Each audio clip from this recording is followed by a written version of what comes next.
Bwana Yesu asifiwe. Ninawasalimu wapenzi wasikilizaji wa YouTube yetu ya Kanisa la Pentekoste Umoja Dar es Salaam.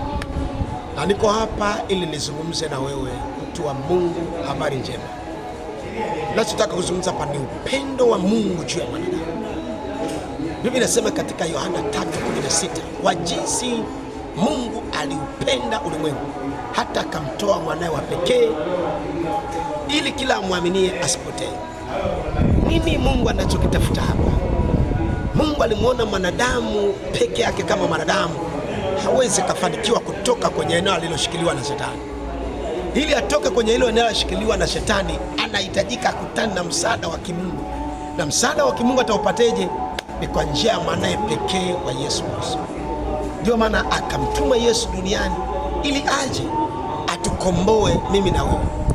Kwa hiyo niko hapa nikwambie, ujio wa Yesu au kwa mtu mwingine yote, ujio wa Yesu duniani ilikuwa ni kwa ajili ya mimi na wewe tuokolewe katika dhambi na tutiwe nguvu na yeye katika mwanzo mpya wa safari tukiwa pamoja na Mungu.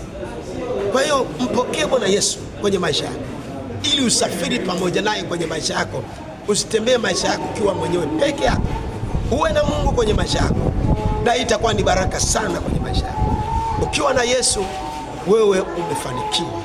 Yeye ndiye njia, kweli na uzima.